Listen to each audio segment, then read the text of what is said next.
أتفنقلتنا خين ملس انقفات كوينا زلو كما خلاي منغستي يخبل دكتور دبرصيون غليصولو مالتيو زين كلن بفيدرال منغست سرحين ناي بلصقنا بارتي مخربيت دما مالتيو ناي غداي بحرن ودبن بزملكت دما عالم لخا اجندا هنغبر كيلنا اينا خبل مغلጽ ይወሎ እንሰምዒና ንሱን የባህር በር የማግኘት ተፈጥሯዊና ታሪካዊ መብታችንን ዓለም አቀፍ አጀንዳ አድርገናል ሕቶታትና በሰላማዊ መንገድ ክንፈትሕ ከም ንኽእል ተስፋ ንገብር ክብል ሕጅውን ጀነራል ታደሰ ወረደ ገሊጾሎም ፖለቲካዊ መንገዲ ክፈትሖ ኢሳያስ ዘርአን ኤድሞንድ ብርሃነ ክምልሰሉ ኣብ ዝነበረ ቪድዮ ግርም ብዝብል መልክዑ ሕጅውን ኣይንወፅኒና ዝብል ዘረባ ተዛሪበሎ ላቶም ኣይንወፅን መባል ጠፊና እንታይ ደም ክትገብር እንታይ ክትገብር ኢሳያስን ማመንም ሻቢያን ልክ ሰይጣንን እንደማመን ቆጥሯል ኤርትራውያን ፈሪሕና ስኒ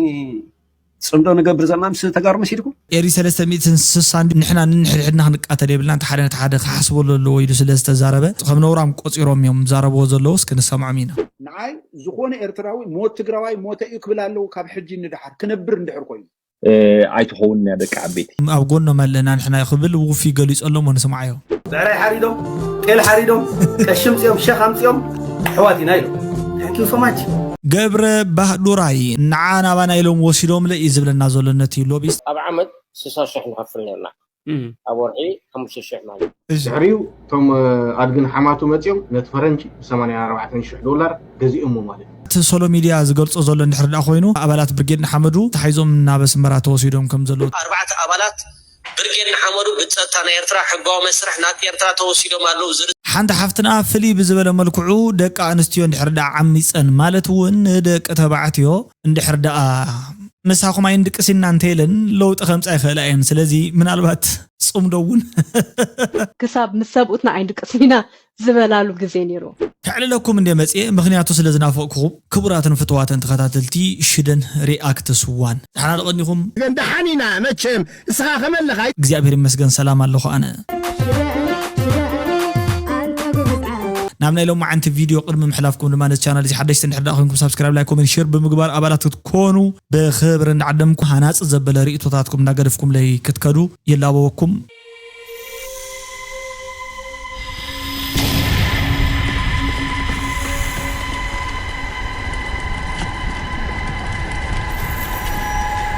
كلارا فلطوا ياكم حانت قالن سيت ختمرعوا خلوكم كتقبروا زقبا انا خنقركم الاتنا حجسي حدا ود ختمرعوا خلخن كتقبروا زقبا الكنا تدق انستيو خم مخر انت تهبين من هالبات حجي امناتنا بوتا خوين كدي ختمخرنا زلخي كنسمعك كلارا دسيات بلنا انا انويس اودات حبيت هلكم ده علنا داري كذكركم دلي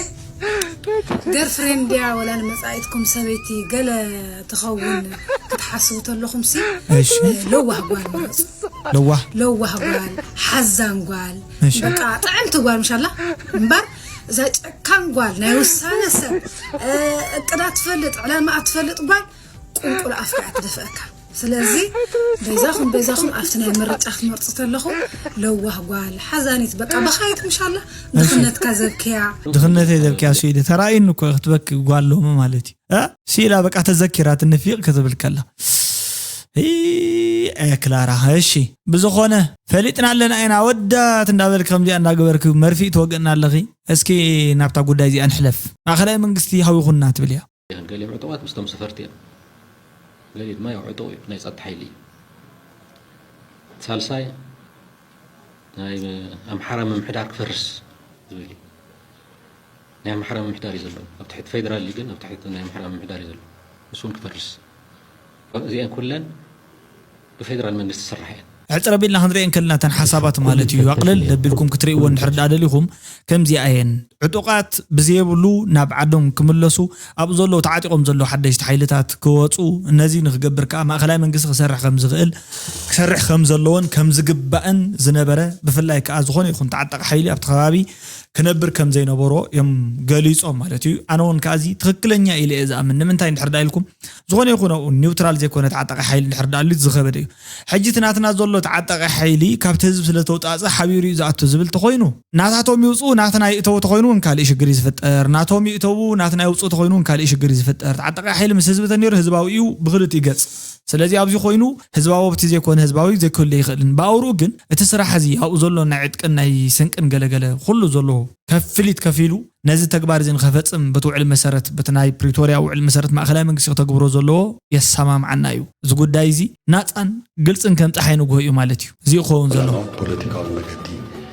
ክፈትሖ ድሉው ክኸውን ዝብል እምነት ኣለና ሓራይ እዚ ሓዱሽ ሕቶ የብልና ንሕና ሓዱሽ ሕቶ ዘሎ ኣይኮነን ህዝብና ዝብሎ ዘሎ ማለት እዩ ሕጂ እውን ዝነበረ ሕቶ ኢና ንሓትት ዘለና ብሰላማዊ መንገዲ ንሓትት ኣለና ብሰላማዊ መንገዲ ክፈትሖ ከም ዝኾነ ተስፋ ኣለና እያ ንሕና እውን ከምኡ ተመሳሳሊ ተስፋ ኣለና ከም መናእሰይ ምንም ዓይነት ይኹን ኳሕማሕ እንተየብሉ ሰላማዊ መንገድታት መማረፅ ተገይሮም ሽግራትና ብምልኦም ክፍትሑ ተስፋ ኣለና እዩ ንሕና እውን ብተመሳሳሊ ማለት እየ እስኪ እዚ ክኸውን ኩላና ከም ማሕበረሰብ ክንሰርሕ ይግባአና ዝብል ድማ ናተይ መግለጹ እውን እዩ ብተወሳኺ ማለት እየ እስኪ ንስማዕ ቀፂልና ዘሎ ጉዳይ ከብልጽግና ፓርቲ ምክር ቤት መግለጫ ደርሶናል የሚታወቀው ከጥቂት ዓመታት በፊት በሰሜኑ የሀገራችን ክፍል የገጠመንን ጦርነት በአሸናፊነት ተወጥተናል በአሸናፊነት መወጣት ብቻ ሳይሆን ወታደራዊ ድላችንን በፕሪቶሪያ የሰላም ስምምነት ቋጭተናል ዳሩ ግን ይፈልጉት የነበረው የተራዘመ ጦርነት በስምምነት የተጨናገፈባቸው ጠላቶቻችን ሌሎች ስልቶችን ወደ መሞከር ገብተዋል ምንም እንኳን እንዳሰቡት እየሆነላቸው ባይሆንም እነዚህ አካላት በሀገራችን በተለያዩ አካባቢዎች የሚንቀሳቀሱ ጽንፈኞችን በመጠቀም የመንግስትን ኃይልና የህዝብን አንድነት ለመከፋፈል ጥረት ማድረጋቸውን ቀጥለዋል የባህር በር የማግኘት ተፈጥሯዊና ታሪካዊ መብታችንን ዓለም አቀፍ አጀንዳ አድርገናል በዚህም በቀይ ባህር የነበረንን ጂኦስትራቴጂያዊ ቁመና ለመመለስ ከአንድ ምዕራፍ በላይ ተራምደናል ስለዚህ በኻልእ ባህላዚ ኣብ ውሽጢ ዓዲ ዘለዎ ሓይልታት ብምጥቃም ኣብ ውሽጥና ዘሎ ናይ መንግስቲ ሓይሊ ንኽመቃቅሉን ክገማምዑን ዝሰርሑ አካላት ኢሉ ዝገልጾ ዘሎ ብናተይ ወገን ንመን ምዃኑ ንጹር እዩ ደጋዊ ሓይልታት ኢሉ ስለ ዝቕመጦም ጽንፈኛ ሓይልታት ዝበሃሉ ዘሎ ምናልባት ኣብቲ ቃልሲ ዘለዎ በዓል ፋኖ ሸኔ ሕወሓት እዚኦም ኣሓዊሱ እዩ ማለት እዩ እቶም ኣብ ደገ ዘለዎ ከዓ ናይ ምናልባት እዚኣቶም ርከብ ኣለዎ ወይ ከዓ ሕብረት ክህሉ እዩ ተባሂሉ ዝጥርጠር ዘሎ መንግስቲ ኤርትራ ንምባል ተደልዩ እዩ ማለት እዩ ሶቲ ጉዳይ እዚ እንታይ እዩ እንድሕር ኢልኩም ተመቑ ዘለዎ ሓደ እዮም እኳ በዓል መን እዩ ኣብ ትሪእዎም ኣለኹም ኢኹም ቶም ሰባት ኣብቲ ውሽጢ ዘለዉ ከም ዝርዳእኒ እንድሕር ዳኣ ኮይኑ ወይ ከዓ ከም ዝፈልጦም እንተኮይኑ ሓቂ ዘይዛረቡ ኣብቲ ግዜ ኩናት ከኣስ ኢሎም ኣዝዩ ፀያፍ ቃላት ዝዛረቡ ዝነበሩ እዚ ናይ መን ሽሙ ሓደ ከንቲባ እኒኣ ዝሪኦ ዝነበርኩ ናይ ድሬዳዋ ናይ ግዜ ሓላፊ ዝነበረ ንሱ ምስ ረኣኽዎ እየ ኣነ ተስፋ ምቑራፅ ጀሚረ ምክንያቱ ሽዑ ዝዛረቡ ዝነበረ ነገር ብጣዕሚ ኣዝዩ ሰብ ክዛረቦ ዘይኽእል ቃላት ዝዛረቡ ዝነበሩ ሰባት እውን ኣለዎም እዮም ብኣውርኡ እቲ ጉጅለ ትምጉጅጃል ሕጂ እውን ጫፋት ሒዙ መፃናኩም መፃኸድናኩም ኣብ ዝብል እዩ ከም ዘሎስ ንኩላና ብሩህ እዩ ማለት እዩ እዚ ኢና ንሰምዕ ዘለና ከዓ ቅፅል ኣቢልና ንሰምዖ ናብ ወዲ ዘርአ ክንሰግር ኢና ማለት እዩ ኢሳያስ ዘርአ ስዊላ ቀባፅ ነቃፅ እንዲያ ዛ ሰብኣይ ማለት እዩ ደስ እንዲህ ዝብልና ኣነ በቲ ሓደ ወገን ዘረቡ ሓደ ግዜ ግን የብዝሖ ተብዝሖ ዋላ እንድሕር ኣብዚሕካ ድማ ወደስ መርዐ ገለ ተበልካሲ ፋርኣኻ ክትከውን ትኽእል መወዳእታኻ ማለት ተብዚሕካዮ ማለት እዩ ኣዝማሪኖ ክትከውን ክትክእል ኣለካ ሎማዓንቲ ዛረቦ ዘለካ ከዓ ብስርባ ኣውርኡ ተዛሪቡ ክኸውን ይኽእል እዩ ንሓደ ሰብ ተዛሪቡ ሌልካ ንዓዲ ምልኢት ንኻ ትዛረብ ዘለካ ደጊምካ ሓሰበላ ነታ ፅምዶ ክንብል ይሸለል ክንብላ ኢና ይትበል እስኪ እቶም ይልወፅን ምባል ጠፊእና እንታይ ዲኹም ክትገብሩ ኢኹም እንታይ ክትገብሩ ተሰጊድካ ትወፅእ እኮ ኢሉካ እዚኣ እዚኣ እኮ ቀላል ናፃን ግልፅን እኮ እያ ኢልካ ሲካ ተሰጊድካ ተሃሪምካ ትወፅእ انت فتخا يكا ندخرها ولا سيكا يلقى عندها لخاص توص مالتي من ملوت يقولن كنغرك ايكلن اي وصن نايب على خازر واخد زارب تخيل اندي هذه حسوتي زي عند راي كم زي زي عند راي لنا سيلو رينا نفل نسكبل قصل ها لا تقراي بملو قفلنا محل مخساب حجي لا تفلت من تقراي كم تقصصرنا سقام سكري قالوا خيم بقول كابز له معت تاريخ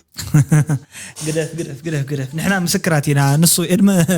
ادمون يكون نكون مسكر نحنا مسكراتنا على زي طيقنا ود زرن من تاي تخوين كافت عدن يرنا ندينا نفلت اينا تا لفنت خوين كا ممصا ينبر لفنت تزي كوين كا نت خبريت اي تقولني خوالا نت زنبر خبريت نت خبريت طرح تقولن قدفو سيل كانتي بتيجر مسي بوتي سنق قريب ولا بسكوت خافتي طحنا خابزي كا كلتي قناجه حاسل كام قنجاب عراي رغم صمداي صميد كان رغم صمد صميد كا في خاناتنا مجنبرت حاجه خال اي لببات اتونا لي حاجه وانت غور زلها قدف ازي فخراي اقول فخراي يترفكا بصرخ امريكا اندي خزلها امريكا ازلو في خزلك اسكي تكاي صندوق يتفرسن ግን كزلا ከዲያብሎስና ከኢሳያስ እንታይ ጌርካ ዳኻ ክትዘላ ዳ ወይልክ ሰብኣይሲ እንታይ ዝብሃል እዚኣስ በቃ ተቀልደ ተትረፈን ነዚ ሚዲያ ይትመጥነን ኤኒዌይስ እምበር ብጣዕሚ ዝገረመትን ንቀልድ ነይራ እስከበል ቀጽል ማንን ታምናለህ ሁለት ኢሳያስን ማመንም ሻዕቢያን ልክ ሰይጣንን እንደማመን ቆጥረዋል ሆነስትሊ ስፒኪንግ ሻዕቢያን ምእማን ወይ ካን ኢሳያስ ምእማንስ ከም ሰይጣን ምእማን እዩ ኢሳያስ አፈወርቅም ሸይጣንን ስማዕረ በጻብጽ ንትግራይ ትውክሎን ኢኹም ስኻትኩም ከም በዓል ንስኻን ትግራይ ትውክሎን ኢኹም እሺ እንተ ክቡር ፕሬዚደንት ግን ጽሒፎም ልካሎ ብሌን ዓይንና ሲሉ ዓላው ዚ ገጽካ ከመይ ላይ ናሕባትኩም ከም ስኻትኩም ተሓስቡ ዘለኹም ማታ ኤርትራውያን ፈሪሕና ስኒ ጽምዶ ንገብር ዘለና ምስ ተጋሩ መሲድኩም ንናትና ራስ መላሽ ሕተተኻስ ቅድሚ ሕጂ ዝሓለፍናዮ ሓራይ እሺ ንድሕሪ ሕጂ ይብለና ኣሎ እስኪ ብዙሕ ተማሂርና ኣሉና ብሕጂ ከምዚ ክንቅጽል ኣይንኽእልን ኢና እሺ ዝብለ ተሓሳስባ ተመፅዩ ንዓይ ዝኾነ ትግራዋይ ሞት ኤርትራዊ ሞተይ ክብል ኣለዎ እዩ ዝብላ ንዓይ ዝኾነ ኤርትራዊ ሞት ትግራዋይ ሞተይ እዩ ክብል ኣለዎ ካብ ሕጂ ንድሓር ክነብር እንድሕር ኮይኑ እቲ ናይ ብሓቂ ኤርትራዊ ማለት እዩ ኤርትራውያን ይድሓስብ ብዙሓት ናይ ትግራይ ትውልድ ዘለዎም ኤርትራውያን ኣለውና ብዙሓት ኣለውና ይድግፍዎ እዮም ያ ኣቦኦምን ኣዲኦምን ከምታ ዓንቶ ይመፂ ነበረ ስንንጭዋ እቲ ኮንፍሊክት ኦፍ ኢንተረስት እንድዩ ንዓኻ ኣቦኻን ኣዴኻን ካብ ካልእ ስለ ዝኾኑ ሲ ኣቦኻን ኣዴኻን ደቂ ሓደ ሃገር ክትገብሮም ትፍትን እንተሃሊኻ ኣይትኸውን ያ ደቂ ዓበይቲ ኣይ ንዓኻ ኩላና ዝሓገዙና ግን እታ 30 ዓመት ሸቆጥላ ኣጀንዳ ኣሕዋት ኢና ኩላና ተጋሩ ኢና ትብልዳስ ተኺሎም ባዕሉ ቴንክ ዩ ገንዘብ ኣጥፊኦም ብዕራይ ሓሪዶም ጤል ሓሪዶም ቀሽም ጽዮም ሸኽ ኣምጽዮም ኣሕዋት ኢና ኢሎም ቴንክ ዩ ሶ ማች ንዓይ ጽል ትግራዋይ ስለ ዝበለ ኢና ንጸሎ ዝብል ነበረ ሰባበል ንሰልጠነ ናይ ተጋሩ ዘረባ ብዝሕካ ሰልዲ ሓጊዝካ ምን ዝጸላእካ ነበረ ኣበሎ እዚ እውን ዓብይ ሓገዝ እዩ ናብትናቶም ቦርታ እዮም ጎለልቲ ሓራይ እስኪ ጉዳይ 84,000 ብጠቕላላ ንራእየን ኣብ ባህሩ ድራይ ከም ዝበልካ ገንዘብ ሲ ኣውትቢድ ገይሮምካ ማለት እንድዩ ማለት ኣውትቢድ ገይሮም ማለት ካብ ጨረታ ኣውፅኦምን እዩ ዘለሽ ሕጂ ሲ ካበይ መፂት ገንዘብ ከመይ እዩ ትሰራርሓ ነቲ ሎቢ ምግባር እዩ ማለት እዩ ሎቢ እዩ ዝኸውን ዘሎ ትዘረባ ኤኒዌይ እሺ ሕጂ እቲ እንታይ ነይራ ኣሜን ኣነ ዲቴል ክወኩም ክእል የለውም ኣብ ዓመት 60,000 ንኸፍል ነርና ኣብ ወርሒ 5,000 ማለት እዩ ሕጂ እቲ ተፅዕኖታት ግን ነጊሮምን ኣለዉ ብጎንሲ ገለገለ ሰባት 84,000 ኣብ ወርሒ ኣብ ዓመት ክንከፍል ምስ በልዎ ኣነ ከዓ ነታ ነገር ከፃሪለ ከይደያ መጨረሻ ይብሉኒ እዚ ናይ ቢዝነስ ዲሲዥን ተወሳኺ ገንዘብ ተረኺቡ ትላ ብፈርሙሲ ጨረታ ይንግደድን ኢሎምካ ማለት እዩ እወ እንታይ ከፍል ንሱ ንዓመት $6,000 ዝኸፍል ነይሩ ንዓመት 60,000 እዩ ዋላ ኣነ ተጋጊ ከጋጊየካሲ ዋላ ንስኻ ተጋጊየና ዘለኻ ናትናኤል ግደፍ ድሕሪኡ እቶም ኣድግን ሓማቱ መፂኦም ነቲ ፈረንጂ $84,000 ገዚኦሞ ማለት እዩ ሶቲ ጻዕዳ ሽግር የብሉን ቢዝነስ ዲሲሽን ኢሉ ፕሮፊቱ ገንዘቡ ጥራሕ ዝሓስብ ጅቡ ጥራሕ ዝመል ኣይግድሾን እዚ ኩልኻ ገንዘብ ተዋፅእ ዘለኻ ኣብዚኣኻ ቁማር ተባሂልካ ማለት እዩ 84,000 ንዓመት ኣብ ኤርትራ ዘሎ መንግስቲ ንኽትቅይር ሕግታት ከውፅልካ ነቶም ኮንግረስማን ተዛሪቦም ከም ዝበሉዶ ኣይትበሉዶ ክብሉልካ ድሓር ሓደ ናይ ኣሜሪካ ሴኔተር መፂ ብዛዕባ ኤርትራ ክዛረበልካ ሞ ሽዑታት ተዛረባ ቁርፅ ኣቢልካ ተምፃ ከምዚ ኢሉ ተዛሪቡ ክንደይ ዓመት ዘይተዛረበ ኮንግረስ ናይ ኣሜሪካ ኣብ ኤርትራ ዘሎ ስርዓት ንኽቕይር ክንደይ ዓመት ዘይተዛረበ ሓራይ ብሓፂሩ ኣብ ዓዲግራት ክነብሩ ዝፀንሑ ተቃወምቲ መንግስቲ ኤርትራ ኢና ባህልቲ እዩ ዝብል ዘሎ ባህልቲ እዩ ዝብሎ ተቃወምቲ መንግስቲ ኤርትራ ብኣዘዝቲ ኣርሚ ናይቲ ከባቢ ውሕስነት ኣይንህበኩምን ኢና ካብዚ ቦታ ግልል በሉ ዝብል ትእዛዝ ተዋሂብዎም ከም በዓል ዳዊት ይብራ ዝኣመሰሉ ናብ ኣዲስ ኣበባ ክፍርጥጡ ወይ ከዓ ክሃድሙ ጀሚሮም ነቲ ትእዛዝ ሸለል ብምባል ኣብ ዓዲግራት ቀመጡ ፀንሑ 4 ኣባላት ብርጌድ ንሓመዱ ብፀጥታ ኤርትራን ንሕጋዊ መስርሕ እዮም ዝብልዎ ከዓ ማለት እዩ ያው ንሕልፈት እዮም ከይዶም ክንብል ንኽእል ኢና እንድሕር ሒዝዎም ከምዚ ማለት ናብ ኤርትራ ተወሲዶም ኣለዉ ዝርዝር ኣስማቶም ኣድላይ እንተኮይኑ ክንዝርግሖ ኢና ፅምዶ መሬት እውን የፅሪ እዩ ኢሉ ፀማይ መሬትና እንዳፅርይዎ ዘሎ እንታይ ደገዲፍኩም ኢኹም ብካሊእ ኣባህላ ሓራይ ደሓና ብዝኾነ እቲ ዝተባህለ ተባሂሉ እንድዩ ሕፅረ ቢልና ክንሪኦ ከለና ግን 4 ብርጌድ ንሓመዱ ኣባላትስ ሒዞም ከይዶም ኣለዉ ናብ ውሽጢ ንሕጋዊ መስርሒ ዝብል ዘሎ እንድሕር ዳ ወሲድና ኢሎም በዓሎም ተዛሪቦም ኮይኖም ከዓ ዋላ ይውሰዱ ኣይውሰዱ ብዘይገድስ كخصصوا خول اللهم زوم صدوا مالتي مالت بتقلل بزوم نايزوم 4 سبات زياتهم طفاتوا نبعلوا تخصصت خونوا خخولوا خم زلهم نمنتاي حدا ابزي موسادن اوساسدان يد زلهم سبات اندحرد عليهم زي توسدوا تخوينهم ناي مرعد سرحتهم كون يخلي خمزي سيلهم غديفهم لا خدوا سيلهم كهدموا لا غلغله زبال ነገር ማለት ነው عشاي لوم نيفر يخم زبال ነገር የለን እንድሕርዳ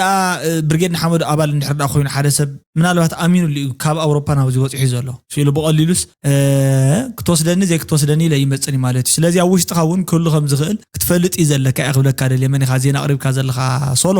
ዓዲግራት ክነብሩ ዝጸንሑ ተቃዋምቲ መንግስቲ ኤርትራ ኢና ባህልቲ ወፍት መወዳእታ መሬት እውን ይጸርያሎ ይጸርያሎ ዝብል ይጸርያሎ ይዝገልጾ ማለት እዩ ሓራ ኣብቲ ናይ ሎም ዓንቲ ቪድዮ ንሪኦ ቅጽለ ቢልና ዘሎ ንሪኦ ዘለና ዝሓውና እዚ ብዙሕ ግዜ ተዛረበሉ ጉዳይ እዩ